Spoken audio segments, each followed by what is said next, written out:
नमस्कार दोस्तों, उत्तर प्रदेश चुनाव में तीसरे चरण का मतदान 20 फरवरी को होना है और इस 20 फरवरी को जो मतदान होना है वो एक बड़ा अहम इलाका है। अहम इलाका इसलिए कह रहा हूं कि समाजवादी पार्टी गठबंधन के मुख्यमंत्री के चेहरे अखिलेश यादव का निर्वाचन क्षेत्र इसमें आता है।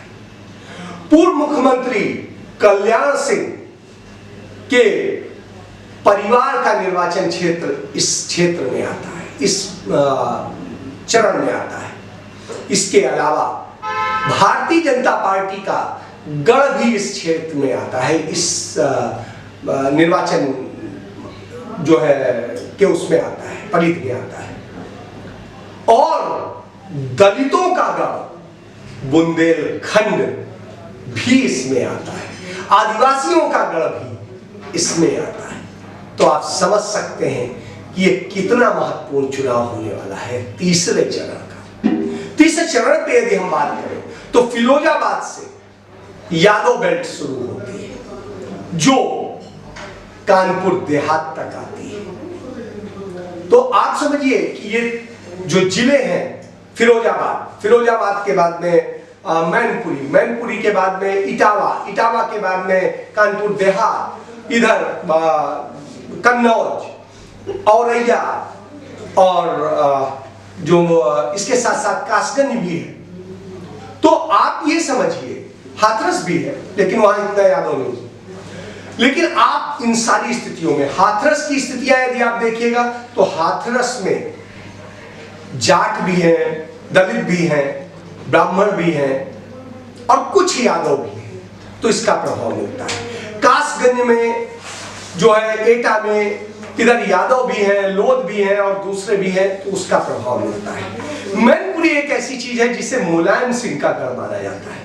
वह 4 विधानसभा सीटें हैं। 4 में से एक विधानसभा सीट करहल से अखिलेश यादव चुनाव लड़ रहे हैं, जो मुख्यमंत्री के कैंडिडेट। और यहां पर पिछले चुनाव में 4 में से 3 समाजवादी पार्टी ने जीती थी और 1 भारतीय जनता पार्टी के खाते में गई थी।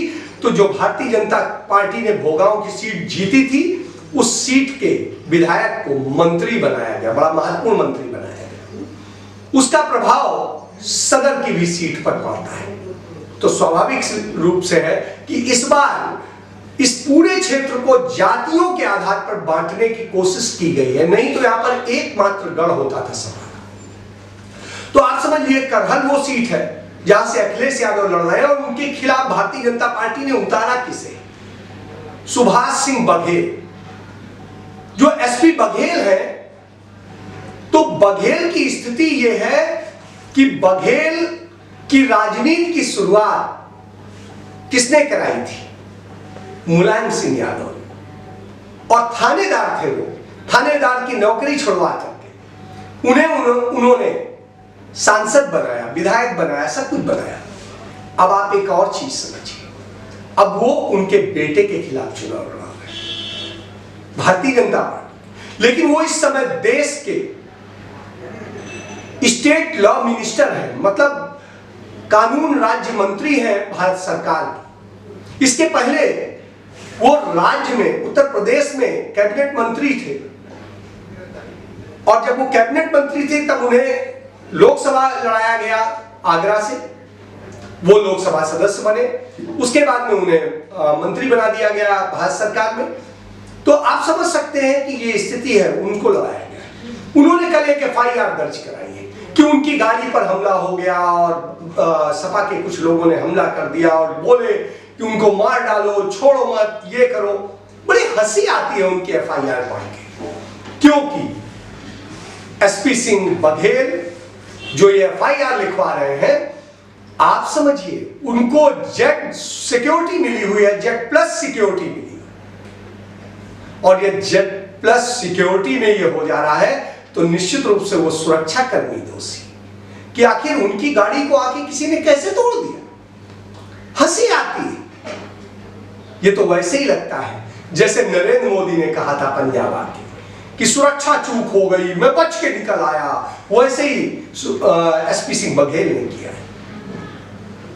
हालांकि ताकि एक बात बता दूं, मैं आज ही बता दूं, वहां अखिलेश यादव का किसी से मुकाबला नहीं। और वहां पर प्रचार करने कौन कौन पहुंचा? पहली बार बड़े लंबे अरसे बाद में बीमार मुलायम सिंह यादव अपने बेटे के लिए पहुंचे। और व्यापारियों को सुविधा दी जाए जिससे व्यापारी किसान की पैदावार को खरीद करें और खरीद में उन्हें लाभ पहुंचाएं, और फिर लाभ पहुंचाने के बाद जो व्यापारी हैं उन व्यापारियों को सुविधा दी जाए। व्यापारियों को सुविधा दी जाएगी तो किसान की पैदावार खरीदेंगे, उससे किसान भी संपन्न होगा। इसलिए आज समाजवादी पार्टी की नीतियां स्पष्ट हैं। किसान, नौजवान और व्यापारी, रख लो 3 बातें, किसान, नौजवान और व्यापारी, ये 3 ही मिलकर देश को मजबूत करेंगे। इसी से देश संपन्न होगा। इससे आज हमारे बीच में जो विशाल जनसमूह है, किसानों की तादाद, नौजवानों की तादाद पूरी की पूरी, देखिए लाखों लोग हैं आज। कभी उम्मीद नहीं कोई करता था कि इतनी भीड़ होगी सभा। देखिए कितनी भीड़, कहाँ से कहाँ तक भीड़ है, पूरा का पूरा भीड़ है। इससे साबित हो रही है, इससे साबित हो रही है कि जनता क्या चाहती है। जनता चाहती है कि आज हम आए आपके बीच, उनके दिमाग में है कि देखिए मुलायम सिंह क्या कहते हैं। तो मैंने कह दिया आपको, किसान, नौजवान और व्यापारी, इन तीनों को मिलकर के ही देश का विकास कर सकते हैं। तो याद रखना, ज़्यादा किसान, नौजवान और व्यापारी, ये 3 हैं। किसान है, अब जहाँ तक है आपके सामने नौजवान हैं, इनको रोजगार कैसे मिलेगा? रोजगार मिले, नौकरी मिले, और नहीं नौकरी देते हैं तो उसको रोजगार करने की सुविधा दी जाए, आर्थिक मदद की जाए सरकार की तरफ से, तो नौजवान आगे बढ़ेगा। और व्यापारियों को जो लाभ दोगे तो व्यापारी किसान की पैदावार को अच्छी तरह खरीदेंगे और किसानों को लाभ पहुंचाएंगे।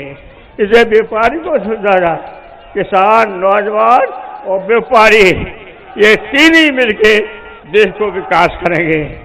आज आप देख रहे हैं कि सारे देश के अंदर बहुत एक ऐसा है विचार, एक क्या करें, कहाँ जाएं, क्या करें, जनता का क्या करें, ये सारे लोगों में आज किसी भी दल के हों, कोई भी हों, वो सबके सब ये भारी चिंता है उनको। इसलिए आज मुझे खुशी है, कितनी विशाल जनसभा, कितनी बड़ी भीड़, जो लाखों लोग आए हैं, उम्मीद के साथ आए हैं। तो इनकी उम्मीदों को अगर कोई पूरा करेगा, समाजवादी पार्टी करेगी। और मैं विश्वास दिलाता हूँ। और सबसे बड़ी खुशी की बात यह है कि नौजवानों की तादाद ज़्यादा है।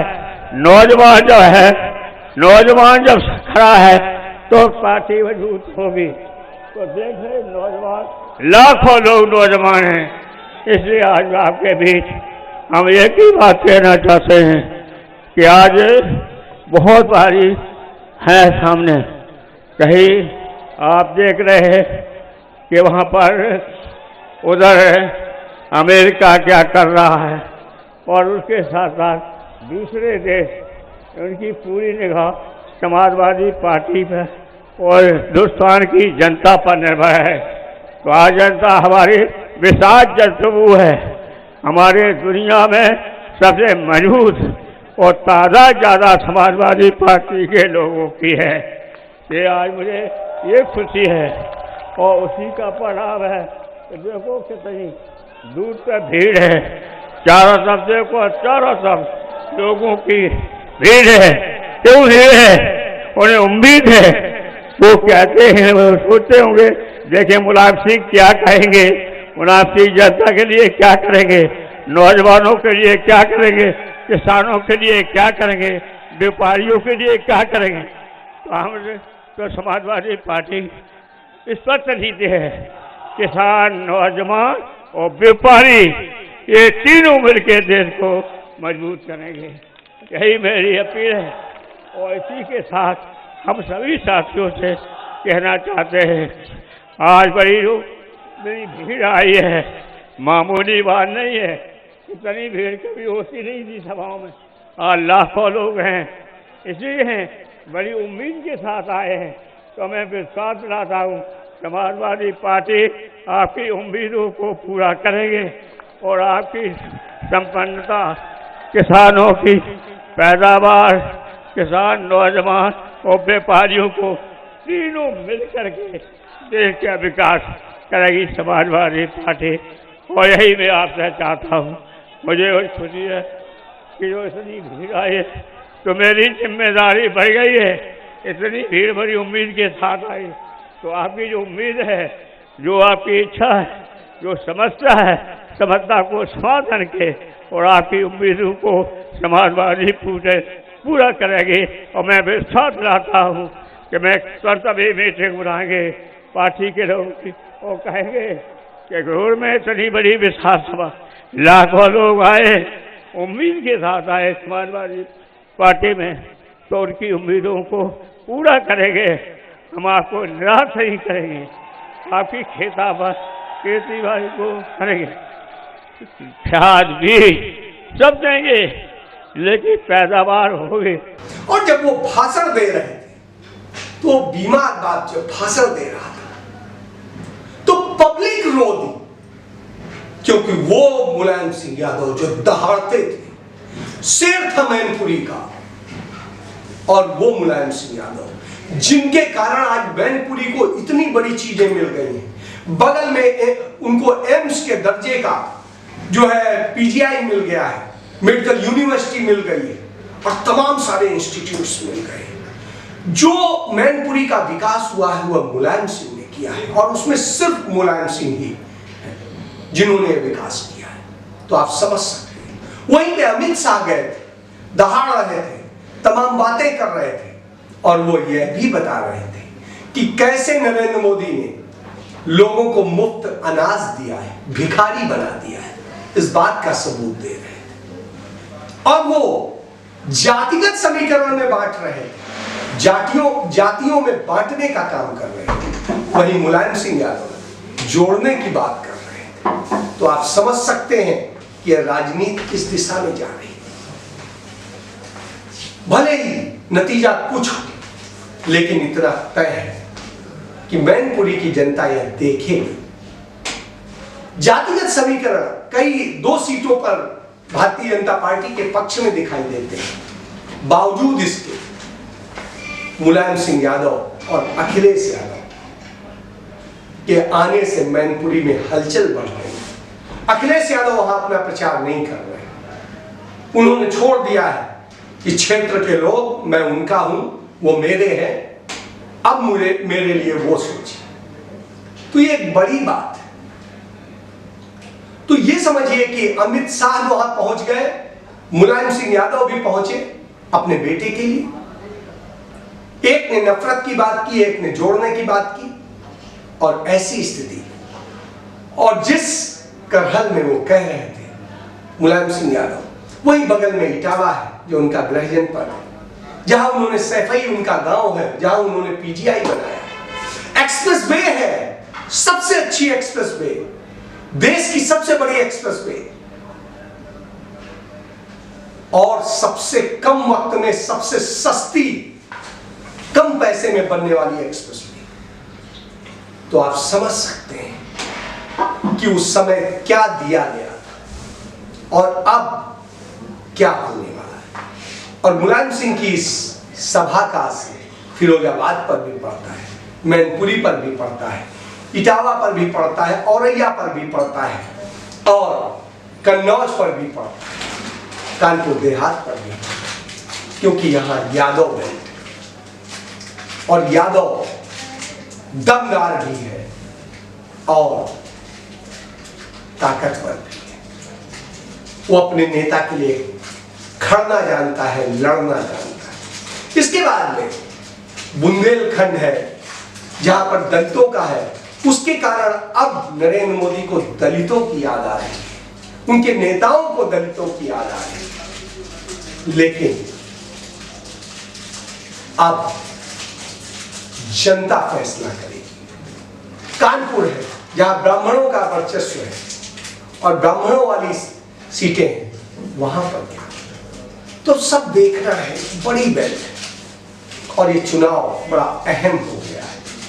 कल्याण सिंह के गढ़ में भी स्थितियां बहुत अच्छी नहीं है भाजपा की, लेकिन लड़ाई चल रही। अब देखना होगा इसका नतीजा क्या निकलता है। धन्यवाद।